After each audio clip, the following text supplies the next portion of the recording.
Egyptologists have done an incredible job of piecing together the history of ancient Egypt, but what they have failed to properly explain is the presence of certain anomalies, like the drill holes. In our times, we have diamond-encrusted tube drills that can cut into hard stone, but the Egyptians did not. While some scientists theorize that the pharaohs had copper or bronze tube drills and used quartz sand as an abrasive, the reality is that we still don't know for sure. So with that in brain, these are some of the most mysterious ancient holes that no one can fully explain. Egyptian core drills. When we think of the ancient world, our minds are drawn to the mighty Egyptians, and it's not tough to see why. From their massive pyramids to their temple complexes carved from stone, their architectural legacy still stops us in our tracks. But there's one detail that continues to baffle even the experts: the core drills. Somehow, thousands of years ago, the Egyptians were able to drill out perfectly round cores from stone. Not just any stone: granite, quartz, and basalt. These materials are so tough that they challenge modern tools even today. Archaeologists have found granite cylinders with smooth sides and visible concentric grooves, clear signs of mechanical drilling. Yet, as far as we know, they didn't have iron tools at the time, and many of the rocks they were drilling are harder than iron itself. There are hieroglyphs that show hand drills, sometimes associated with the creation of stone vessels and pottery. These tools varied in size and were likely used in both architecture and artistry. The basic method seems to have involved a rotating boring bar weighted and turned by hand, a kind of ancient power drill minus the electricity. But when you're cutting through granite, that's not enough. It takes something harder.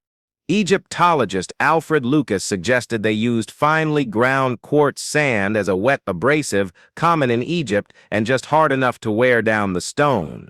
But others weren't convinced. The concentric spiral grooves left in the cores tell a different story. Sir Flinders Petrie believed the Egyptians used jeweled tubular drills, possibly lined with emery, a rock that includes corundum and spinel, materials far harder than copper or bronze. He argued that only fixed cutting points could leave marks that were clean and consistent. The truth is, they never agreed on what was really going on, and the debate continues to this day. But it's not all theory. Modern researchers have stepped in with experimental archaeology to test both ideas. A team studying a sarcophagus lid from around 2500 BC ran multiple tests, using granite, copper tools, and a wide range of abrasives from sand and quartz to emery and diamond. Their results showed that loose quartz sand couldn't cut smooth grooves into granite. It wore down the surface, yes, but the drilled holes were rough and irregular without spiral lines. Emery, corundum, and diamond, however, did produce those distinctive grooves, but only when used with water, oil, or a thick lubricant to keep the abrasive right where it needed to be. These tests even showed that using emery in a slurry made with olive oil worked faster and left a cleaner mark than water alone. It turns out Petrie may have been right that emery was involved, but wrong that it had to be in the form of embedded jewels. The concentric lines formed just fine with loose abrasive, as long as it stayed concentrated at the cutting edge. Lucas, meanwhile, wasn't entirely off, but his sand method just didn't cut it, literally. What's even more fascinating is the precision. Experimental impressions show the holes had barely any taper, which means very little wobble, another point in favor of tubular drills. The closer spacing of the grooves near the bottom suggests the abrasive got finer as the drilling went on, acting like a natural polisher. And the smooth, sometimes polished ends of the cores weren't decorative. It was a byproduct of an incredibly efficient technique. To this day, we still don't know where the Egyptians got access to emery, corundum, or diamond, none of which are native to Egypt. Were they trading with the Far East? Did they discover high-efficiency tools by accident? Well, we don't know, but one thing we know is that whatever they were doing, it worked, and the grooves they left behind are still telling. The Well of Barhout. The Well of Barhout, or what most people in Yemen still call the Well of Hell, isn't just some hole in the ground. It's the kind of place that makes even the boldest step back. It sits in the middle of the Al Mara Desert, wide open and impossible to ignore. It is about 100 feet wide and 367 feet deep.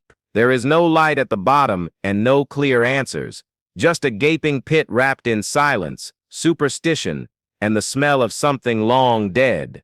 People have feared it for generations, and not just because of how it looks, but because of what they believe lives inside it. The old stories say this place holds demons, that it's cursed, that it's where the worst spirits get locked up. The Prophet Muhammad reportedly warned people about its water, calling it the worst on earth.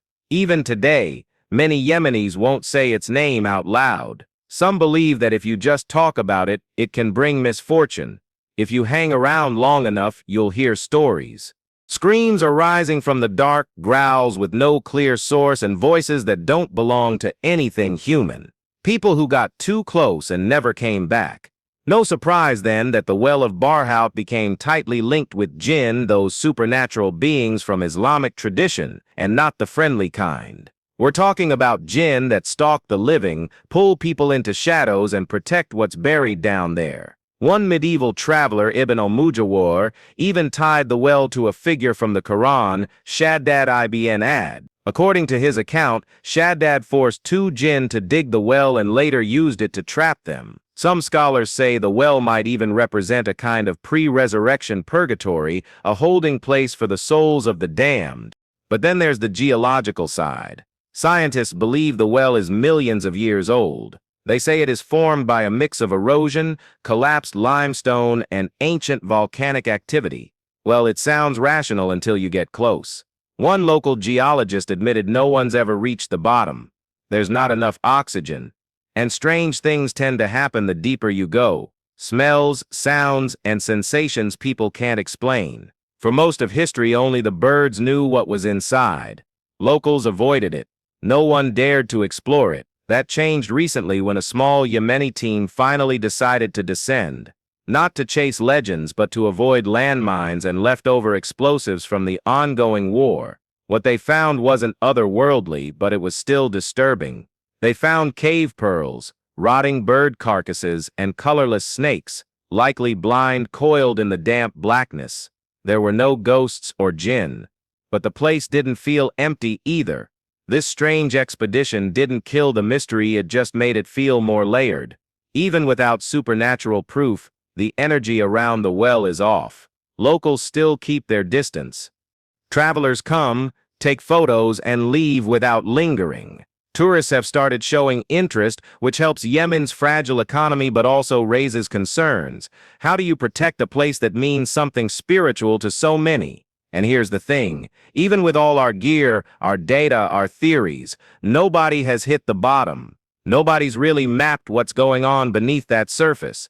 That makes the Well of Barhout more than a story. It's one of the few places left on Earth where the unknown still wins, where the ground opens up and dares you to look, and most people don't. Whether you call it geological or mythical, you can't find out until you see it. The Band of Holes. The Band of Holes is one of the strangest and creepiest formations tucked into Peru's Pisco Valley, not far from where the famous Nazca lines sit etched across the desert. This ancient site consists of thousands of man-sized holes carved directly into the rock, forming a long, winding strip across the mountainside. Locals call the area Montaña de la Serpiente or Cerro de la Viruela, Serpent Mountain and Smallpox Hill, names inspired by the twisting formation and its pockmarked surface when viewed from above. What's clear is that this wasn't some random cluster. The band stretches roughly 1.5 miles with rows of holes, 1 meter wide and up to 2 meters deep, cut in an uneven yet strangely intentional pattern. Some are neat, perfectly aligned, others are staggered and seem half-finished, but with an estimated 6,900 holes carved through hard stone, whoever built this didn't just pass the time, they dedicated decades to it. The age of the site is estimated at about 500 years, possibly during the Inca Empire's reign, though no records or oral history confirm who built it or why. Making these stone-lined holes, many with raised rims, would have taken tremendous effort, tools, and purpose. But what that purpose was is still anyone's guess. Some archaeologists have suggested the holes were used as grain storage pits, while others believe they could have been part of a ritual space, or maybe even individual graves, though no human remains have ever been found.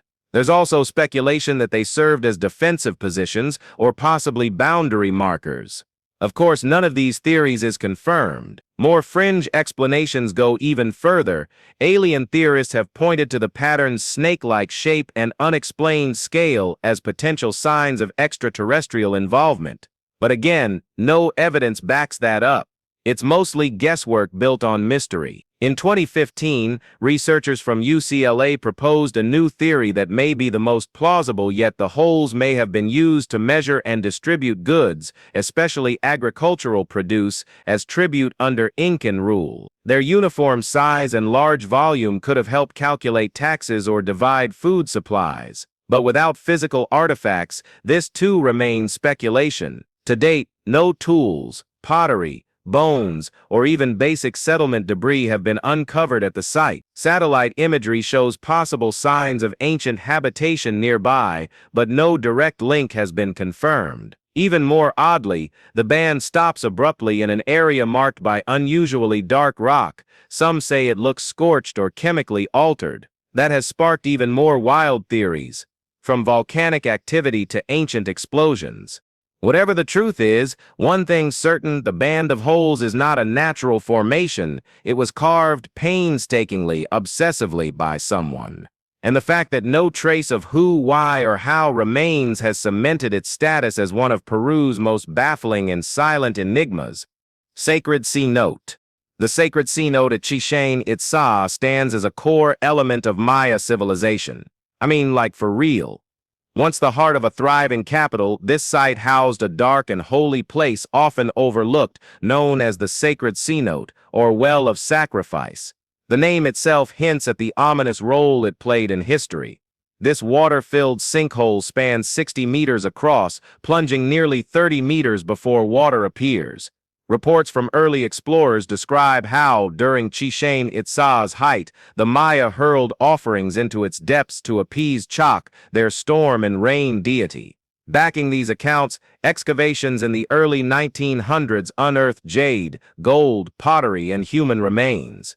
Later dives using modern tools uncovered even more relics and grim discoveries. One Spanish chronicler in 1566 wrote, "Into this well they toss the living to sacrifice during droughts, believing they survive, though none ever returned." Mixed with the remains of adults and kids were weapons, jewelry, tools, idols, and ceremonial items. Most of the human bones belonged to boys aged 6 to 12. Over 200 individuals have been uncovered. Well, now this is just too scary. Studies of the remains suggest they came from various regions, perhaps abducted from rival groups or sold into captivity from afar. The evidence points to a tragic end. Some victims were slaughtered before being thrown in. Others simply sank and drowned. This aligns with Maya's beliefs that cenotes were gateways to the underworld, a vision that stands in stark contrast to the calm beauty of the water's surface. Even today, the sacred cenote reflects that contradiction. It looks peaceful on the outside, but from inside it is filled with echoes of ritual death and divine reverence. To the Maya, this wasn't just water. It was a sacred passage, and those who entered it were believed to be offered to gods far beneath the earth. What we see today is just the surface. Beneath that, it's all myth, memory, and the weight of a vanished world, one that's still speaking through bones and silence. And it was not normal by any means. I mean, who did that with humans except some weird ancient people? It's terrifying. The Fosse d'Yonne. The Fosse d'Yonne, situated in France's Burgundy region, is home to an ancient spring that surges with an average of 311 liters per second.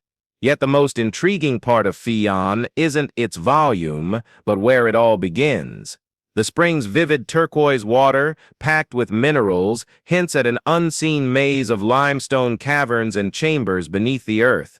And despite countless legends trying to explain its origin, modern science still hasn't solved the mystery behind this deep and ancient flow. The name Fosse d'Yonne, meaning divine pit, suggests that this spring once held deep spiritual meaning. Over the centuries, it provided water for drinking, bathing, and washing. A popular legend says that in the 7th century, a monk drained the swampy spring and killed a strange beast, part rooster, part lizard. That act supposedly brought the spring back to life and earned the gratitude of the villagers. Some still believe a serpent waits at the bottom, a theory that remains unchallenged, since no diver has ever made it to the floor. Others claim the base might even be a gateway to another realm. In the 1700s, a stone basin was built around the spring to shield the washerwomen who used to gather there. But beneath the stonework, it remains untamed.